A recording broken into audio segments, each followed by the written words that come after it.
بچے ہیں چھوٹے چھوٹے، پھر عید آتی ہے تو وہ مجھ سے کپڑے مانگتے ہیں، پھر روزے آتے ہیں تو وہ مجھ سے کھانا مانگتے ہیں۔ اللہ کی قسم میں آج ابھی مر جاؤں تو میرے بچوں کے پاس اتنے پیسے بھی نہیں کہ مجھے دفن کر سکے۔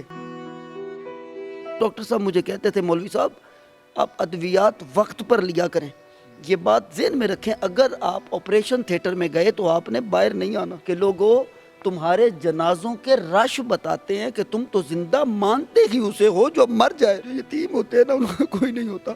میں خود میرے ماں باپ نہیں تھے، میں خود اپنے رشتہ داروں کے گھروں میں کبھی کسی کے گھر میں صفائیاں کر رہا ہوتا یہ سوچ کے کہ جب وہ خود کھانا کھائیں گے تو مجھے بھی کھلا دیں گے۔ لاکھ روپیہ ڈیمانڈ کر کے پہلے جاتے ہیں نا، وہ مجھے اللہ پر توکل کرنے کے مشورے دیتے ہیں، وہ مجھے اللہ پر توکل کرنے کے مشورے دیتے ہیں، انہیں اللہ پر توکل کا مطلب نہیں پتا، اپنی جیب سے راشن بانٹے۔ آج میں خود راشن مانگ رہا ہوں۔ ڈیجیٹل پاکستان کی ویڈیوز دیکھنے کے لیے ہمارا چینل سبسکرائب کیجیے اور بیل آئیکن کو پریس کیجیے تاکہ آپ ہر ویڈیو سے باخبر رہ سکیں۔ السلام علیکم ناظرین، ڈیجیٹل پاکستان کے ساتھ میں ہوں آپ کا میزبان شکیل چشتی۔ ناظرین آج میں آپ کی ملاقات کروانے جا رہا ہوں ملک پاکستان کے نامور خطیب علامہ اسد اللہ چشتی صاحب، ناظرین جو کہ مزاحیہ انداز میں تقریر کر کے لوگوں کو ہنساتے ہیں، لوگوں کے چہرے پر مسکراہٹ کا ذریعہ بنتے ہیں۔ ناظرین یاسر شامی صاحب ان کا انٹرویو کرتے ہیں جس میں بہت ہی مزاحیہ انداز میں یہ انٹرویو دیتے ہیں، لوگوں کو ہنسانے کا ان کا کام رہا۔ آج یہ ان کی رونے کی ویڈیوز وائرل ہو رہی ہیں۔ ناظرین دیکھیں کہ شدید جو ہے وہ رو رہے ہیں۔ ایک ہنسانے والا چہرہ جب روتا ہے تو بہت لوگ جو ہے وہ دکھ محسوس ہوتا ہے کہ یار ایک چہرہ جو کہ لوگوں کو ہنساتا ہے اور وہ خود رو رہا ہے، اس کی کیا وجہ ہے؟ ان سے ہم جانتے ہیں۔ السلام علیکم۔ وعلیکم السلام علامہ صاحب کیسے ہیں؟ الحمدللہ۔ علامہ صاحب بتائیے گا کہ آپ پاکستان کے نامور خطیب ہیں اور آپ کا ایک انداز تھا کہ لوگوں کو ہنساتے رہتے تھے آپ، تو آج آپ کی ویڈیوز وائرل ہو رہی ہیں جس میں آپ روتے ہوئے نظر آ رہے ہیں، کیا ہوا ایسا کہ آپ جو ہے وہ اس طرح کی سچویشن ہو گئی؟ بلڈ کینسر ہو گیا جی، بلڈ کینسر ہو گیا۔ 5 سال سے اس مرض کے ساتھ میں لڑ رہا ہوں، 5 سال ہو گئے مجھے اس کے ساتھ لڑتے ہوئے، اور اس کے لیے میرا گھر بھی بک گیا، میری گاڑی بک گئی، سب کچھ میں بیچ کے اس حال تک پہنچ گیا، اور مجبور ہو کے مجھے پھر بلانا پڑا اپنوں کو کہ شاید میرا کوئی اپنا میرے کام آ جائے۔ دیکھیے کہ آپ کی سوشل میڈیا پر ویڈیوز بہت وائرل ہیں جس میں آپ دھاڑے مار مار کے رو رہے ہیں، تو اس طرح کا وقت آ چکا ہے کہ آپ علاج وغیرہ نہیں ہے؟ کیا کروں، میں نے کوشش کرتا رہا ہوں، میں لگا رہا ہوں، اس کا علاج بہت مہنگا ہے۔ جو لوگ کہتے ہیں کہ مفت علاج ہے، یہ صرف باتیں ہی ہیں، یہ صرف باتیں ہی ہیں، اس کا علاج نہیں مفت۔ اور پھر میں کیوں نہ ویڈیوز بناتا، بچے ہیں چھوٹے چھوٹے، پھر گھر بک گیا تو میں کرائے پہ آ گیا، گھر بک گیا تو میں کرائے پہ آ گیا، پھر بچے ہیں چھوٹے چھوٹے، پھر عید آتی ہے تو وہ مجھ سے کپڑے مانگتے ہیں، پھر روزے آتے ہیں تو وہ مجھ سے کھانا مانگتے ہیں، تو میں ذمہ دار ہوں ان کا۔ تو اب میں جب خود کچھ نہیں کر سکتا تو پھر میں اور کیا کروں، اور میں کیا کروں؟ میرے پاس پھر ایک یہی راستہ تھا کہ میں کسی طرح اپنوں کو احساس دلاؤں کہ میں پریشانی میں ہوں، میری زندگی مہنگی ہو گئی ہے، میرا جینا مشکل ہو گیا۔ اگر میں آج مر جاؤں، میں آپ کو ایک بات بتاؤں، لوگ سمجھتے ہیں کہ شاید بڑا کروڑ پتی آدمی ہے، بڑا لینڈ لارڈ آدمی ہے۔ اللہ کی قسم میں آج ابھی مر جاؤں تو میرے بچوں کے پاس اتنے پیسے بھی نہیں کہ مجھے دفن کر سکے۔ علاج کتنا ایکسپینسو ہے، کتنا مہنگا علاج ہے؟ لاکھوں میں علاج ہے اس کا لاکھوں میں علاج ہے۔ 1 لاکھ سے اوپر 10-15 ہزار میرا بن جاتا ہے، جو 1 لاکھ سے اوپر میں ادویات کھاتا ہوں، اور وہ جو ایک انجیکشن لگتا ہے مجھے مہینے میں، وہ 1,10,000 کا یہ لگاتے ہیں، اور وہ 85,000 کا جنہیں ہاسپٹل میں مجھے لگتا تھا۔ تو یہ آپ مطلب علاج کروا رہے ہیں تو ٹھیک نہیں ہو سکتے، یہ کیا ہوتا ہے؟ اصل میں میرا آپریشن نہیں، اب بون میرو مجھے کہہ رہے ہیں کہ بون میرو، اس میں گودا بدلتے ہیں ہڈیوں کا، تو وہ میرا نہیں ہو سکتا کوئی بھی آپریشن، کیونکہ میرے سر میں ہڈی نہیں ہے۔ سر میں ہڈی نہیں ہے؟ جی کیا وجہ؟ ایک حملہ ہوا تھا، میں خطاب کر کے نکلا تو مجھے کچھ لوگ تھے انہوں نے پکڑ لیا، تو وہ پھر میرے گولیاں بھی لگیں اور میری ہڈیاں بھی ٹوٹیں، میرے بازو میں پلیٹیں ہیں اور میرے سر میں ہڈی نہیں ہے، میری انگلیاں بھی ٹوٹی ہوئی ہیں۔ تو اس میرے سر کے آپریشن جو 2 ہوئے، وہ مجھے ڈاکٹر صاحب، میں دوائیاں اصل میں میرے پاس ربیع الاول ہوتا ہے تو پیسے ہوتے ہیں، کیونکہ محفلیں ہوتی ہیں تو وہ پیسے ہوتے ہیں تو میں علاج کروا لیتا ہوں۔ جب ربیع الاول گزر جاتا ہے، محفلیں نہیں ہوتی، اور کرونا کے بعد تو آپ کو پتہ ہے کیا بنا، تو میرے پاس علاج کے پیسے نہ ہونے کی وجہ سے میں دوائی لے نہیں پاتا تھا۔ تو ڈاکٹر صاحب مجھے کہتے تھے مولوی صاحب آپ ادویات وقت پر لیا کریں، یہ بات ذہن میں رکھیں، اگر آپ آپریشن تھیٹر میں گئے تو آپ نے باہر نہیں آنا۔ اس کی کیا وجہ؟ کیونکہ میرا آپریشن نہیں ہو سکتا، مجھے بیہوش کریں گے تو میں کوما میں چلا جاؤں گا، مجھے بیہوش کریں گے تو میں کوما میں چلا جاؤں گا۔ تو کوما میں گیا تو میں کہہ رہے تھے آپ اٹھیں گے نہیں، کیونکہ آپ کے سر کے آپریشن ہوئے میں پہلے. آپ کو بے ہوش کرنا کام نہیں ہے، آپ کو ہوش میں لانا کام. اور میرے چھوٹے چھوٹے بچے ہیں، میں مر جاؤں گا تو یہ تو رول جائیں گے نا. اور میں نے خود یتیمی کاٹی ہوئی ہے.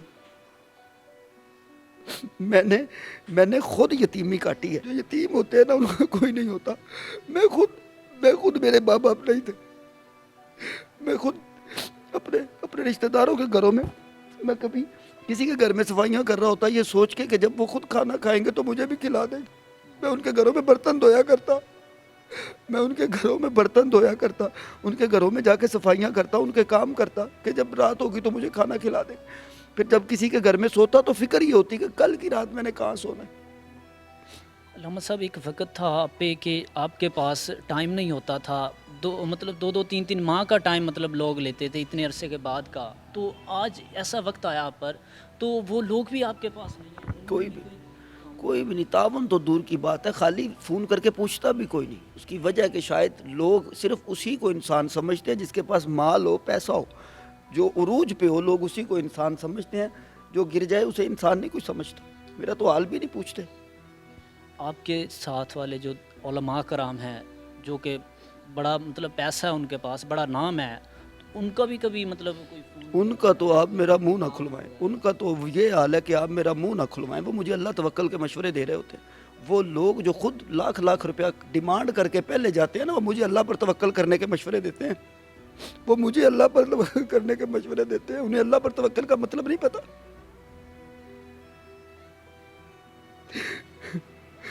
میں نے ان سے یہاں تک میں نے کہا آپ خود مجھے کچھ نہ دیں، آپ میرے لیے ایک کلپ بنا دیں چھوٹا سا 1 منٹ کا، اس میں کہہ دیں کہ اسد اللہ چشتی بیمار ہے. اسد اللہ چشتی بیمار ہے تو اس کی علاج لاکھوں میں ہے یار. میں نے نہیں کہا. میں نے 5 سال اپنی جیب سے اپنا علاج کیا. اور میں کون ہوں؟ آپ میرا چینل چیک کریں، آپ میری فیس بک پہ چیک کریں. میں نے جب کرونا پڑا تھا اور سارے مولوی کرونا کر رہے تھے، میں اپنی کار میں راشن لے کر لوگوں کے گھروں میں پہنچا رہا تھا. اپنی جیب سے راشن بانٹے. آج میں خود راشن مانگ رہا ہوں. میں اپنی جیب سے راشن بانٹ رہا تھا لوگوں کو. لیکن اس کے بعد کرونا پڑا اور بیماری شدید ہو گئی. تو حکومت کی طرف سے بھی کوئی علاج کے لیے تعاون نہیں کیا گیا، یا حکومت کو بھی آپ نے کوئی اپیل؟ جہاں حکومت کو میں کیا کہوں، جہاں میرے اپنا ہی میرے ساتھ نہیں دے رہے تو وہاں میں کسی کو کیا کہوں. دیکھیں آپ ملک کا نام مطلب دیکھیں کہ آپ بہت نام تھا آپ کا، ٹھیک ہے، ایک مطلب اسد اللہ چشتی ایک برانڈ تھا. تو ایک برانڈ کو کیسے اگنور کیا جا سکتا ہے؟ شاید لوگ ایسے ہی ہوتے ہیں. میں نے ایک شعر بھی لکھا تھا، اگر آپ اجازت دیں تو میں پڑھ دوں. میں نے ایک لکھا تھا، میں اپنا بیگانہ نہیں، کیوں میرا خیال نہیں کر دے، اے سلوک دشمناں والے اپنے نال نہیں کر دے. تو میرے اپنے، میں دوسرے مذاہب سے مجھے رابطے ہوتے رہتے ہیں. دوسرے مذاہب، مسلک، بحیثیت انسان تو دنیا میں لوگ موجود ہیں نا. بحیثیت انسان لوگ دنیا میں ہیں اور وہ مجھ سے رابطے بھی کرتے رہتے ہیں. لیکن میں پھر ان سے کہتا ہوں کہ جی میں نے آواز اپنوں کو دی ہے، تو میرے اپنے اگر مجھے نہیں اٹھائیں گے نا تو تب بھی میں آپ کو نہیں کہوں گا کہ مجھے اٹھا لیں. میرے اپنے انشاءاللہ مجھے یقین ہے کہ انہیں، لیکن میرے مرنے سے پہلے آ جانا یاد، میرے مرنے سے پہلے آ جانا. کہا جاتا ہے کہ انسان مر جاتا ہے تب اس کی قدر ہوتی ہے. ایسے ہی کرتے ہیں جی. میں نے تو دیکھ لیا، انسان کی قدر کیوں نہیں کی؟ میں نے تو دیکھ لیا جی، میں نے تو دیکھ لیا. ہمارے لوگ تو سگا باپ تب مانتے ہیں جب وہ مر جائے. یقین مانیں، آپ کے جنازوں کے رش میں اکثر کہا کرتا ہوں کہ لوگوں تمہارے جنازوں کے رش بتاتے ہیں کہ تم تو زندہ مانتے ہی اسے ہو جو مر جائے. یہ چارپائی کو کندھا دینے سے زیادہ اچھا تھا زندے کو کندھا دے دیا ہوتا نا تو وہ شاید مرتا ہی نہ. ناظرین دیکھیں کہ کس قدر وہ غم میں مبتلا ہیں. ایک مشکل وقت جب ان پر آیا ہے تو اپنے ساتھ ہی نہیں رہے. دیکھیں کہ ایک پاکستان کا نام علامہ اسد اللہ چشتی، دیکھیں کہ آپ ابھی سرچ کریں تو آپ کی ان کی سینکڑوں ویڈیوز آپ کو نظر آئیں گی. ایک وقت تھا کہ ٹائم نہیں ہوتا تھا ان کے پاس، 2 ماہ تک ان کی تقریروں کا ٹائم لکھا جاتا تھا، لیکن آج جب ان پر مشکل وقت آیا ہے تو ان کے اپنے جو ہے وہ ساتھ چھوڑ گئے ہیں۔ تو آخر میں آپ لوگوں کو کیا پیغام دینا چاہیں گے؟ میں لوگوں کو یہ پیغام دینا چاہوں گا کہ چلو میری تو میرا اللہ مالک ہے، میرا اللہ ضرور میرے لیے اسباب پیدا فرمائے گا اور یقیناً مجھے اللہ شفا یاب فرمائے گا۔ اور میں آپ کو ایک بات بتاؤں بیٹے، یہ میری بیسٹ کوالٹی ہے، یہ میری بیسٹ کوالٹی ہے کہ میں تو ہار وہاں بھی نہیں مانتا جہاں مجھے اپنی شکست کا یقین ہو جائے کہ میں یہاں جیت نہیں سکتا۔ میں نے کبھی ہار وہاں بھی نہیں مانی چاہیے۔ آپ میری زندگی اٹھا کے دیکھیں، جب وہ میرا حملہ ہوا تھا نا، اس میں میرے یہ بازو ٹوٹے ہوتے تھے اور میں لیٹا ہوتا تھا یوں کر کے، اٹھ بھی نہیں سکتا تھا میں، تب بھی اپنے بچوں کا پیٹ خود پالتا تھا، میری تقریریں پڑھی ہیں۔ اب کتنے بچے ہیں آپ کے؟ میرے 2 بیٹے ہیں، 2 بیٹیاں، چھوٹے بچے؟ چھوٹے ہیں اور گھر بھی کرائے پہ، اور میری کوئی تقریریں بھی نہیں، نہ میں کہیں پہ امام ہوں نہ کہیں پہ خطیب ہوں۔ تو سارا دن بھر یہی سوچتے گزر جاتی ہے کہ رات کا کھانا کہاں سے آنا اور صبح ناشتہ انہیں کہاں سے دینا ہے، کہاں سے دینا ہے، بل کہاں سے دینے ہیں میں نے۔ ظاہر سی بات ہے، اب شہرداری ہے اور کرائے پر رہتے ہیں، بجلی کا بل بلڈ کینسر جیسی بیماری، اور پھر بلڈ کینسر جیسی بیماری کہ جس کا علاج ہزاروں میں نہیں لاکھوں میں ہے مانا، اور وہ نہ کرواؤں تو مر جاؤں گا۔ میری زندگی مشکل ہو گئی ہے، میری زندگی مہنگی ہو گئی ہے۔